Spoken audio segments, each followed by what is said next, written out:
નમસ્કાર મિત્રો,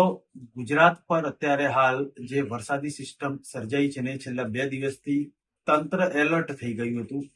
હવામાન વિભાગે તો જે પ્રકારે આગાહી કરી હતી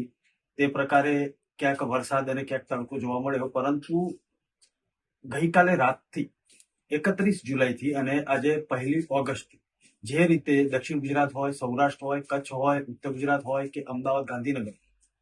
વાદળછાયું વાતાવરણ તો સતત છે, પરંતુ વરસાદી ઝાપટા અને તે પણ અતિ ભારે જોવા મળી રહ્યા છે.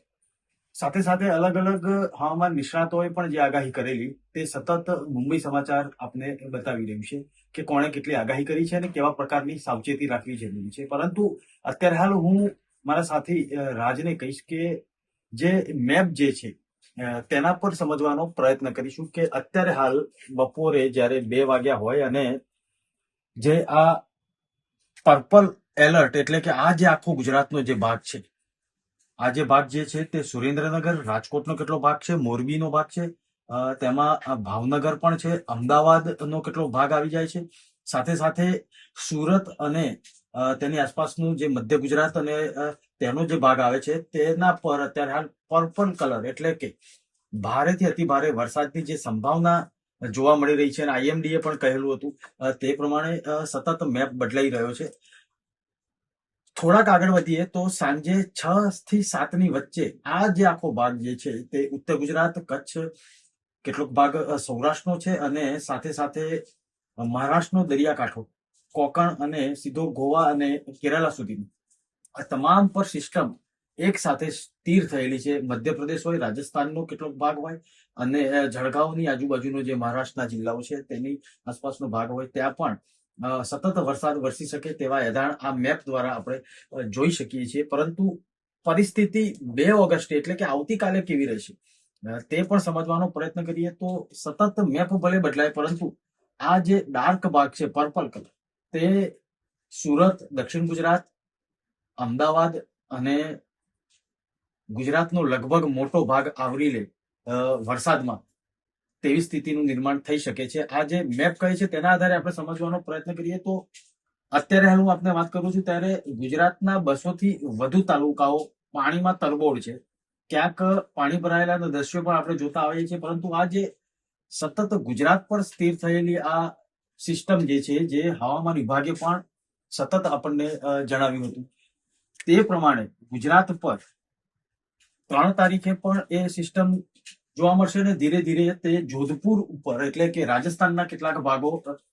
બિકાનેર હોય તેની પર જશે અને ઉત્તર ભારતના જે રાજ્યો છે ત્યાં પણ 3જી તારીખે એટલે કે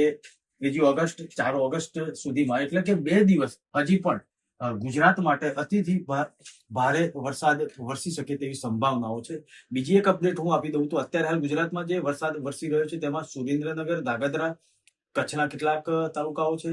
બનાસકાંઠા, અમદાવાદની આસપાસનો વિસ્તાર હોય કે સુરત હોય તે તમામ વિસ્તારો પાણીમાં જળમગ્ન છે. સતત અપડેટ માટે જોતા રહો મુંબઈ સમાચાર. ગુજરાત પર સક્રિય થયેલી મજબૂત વરસાદી સિસ્ટમને કારણે હવામાન વિભાગે અમદાવાદ સહિત 16 જિલ્લાઓમાં ભારેથી અતિભારે વરસાદનું રેડ એલર્ટ જાહેર કર્યું છે, જ્યારે બાકીના તમામ જિલ્લાઓમાં ઓરેન્જ એલર્ટ આપવામાં આવ્યું છે. હવામાન વિભાગના ચાર્ટ અનુસાર ઉત્તર ગુજરાત, મધ્ય ગુજરાત, કચ્છ અને ઉત્તર સૌરાષ્ટ્રના 16 જિલ્લાઓમાં વીજળીના કડાકા ભડાકા અને તીવ્ર પવન સાથે ભારેથી અતિભારે વરસાદ થવાની શક્યતાઓ દર્શાવવામાં આવી છે. કચ્છ, દેવભૂમિ દ્વારકા, જામનગર, મોરબી, સુરેન્દ્રનગર, અમદાવાદ, પાટણ, મહેસાણા, ગાંધીનગર અને સાબરકાંઠા, અરવલ્લી સહિતના મહીસાગર, ખેડા, પંચમહાલ, દાહોદ, ભાવનગરમાં રેડ એલર્ટ જાહેર કરાયું છે, જ્યારે રાજ્યના બાકી રહેતા તમામ જિલ્લાઓમાં પણ મધ્યમથી ભારે વરસાદની આગાહી સાથે ઓરેન્જ એલર્ટ જાહેર કરવામાં આવ્યું છે. સૌરાષ્ટ્રનો પટ્ટો રાજકોટ, જૂનાગઢ, પોરબંદર, ગીર સોમનાથ અને અમરેલીનો સમાવેશ થાય છે, જ્યારે વડોદરા, છોટાઉદેપુર, ભરૂચ, નર્મદા, સુરત, તાપી, નવસારી, ડાંગ અને વલસાડમાં પણ ઓરેન્જ એલર્ટ જાહેર કરાયું છે. હવામાન વિભાગના નાઉકાસ્ટ બુલેટિન બાદ સ્થાનિક વહીવટીતંત્ર અને ડિઝાસ્ટર મેનેજમેન્ટની ટીમોને સ્ટેન્ડ બાય કરી દેવામાં આવી છે. બપોરે 1 થી 4 વાગ્યા દરમિયાન ભારે પવન અને વીજળીના કડાકા ભડાકા જોવા મળ્યા. લોકોને બિનજરૂરી બહાર ન નીકળવાની પણ તંત્રએ અપીલ કરી છે.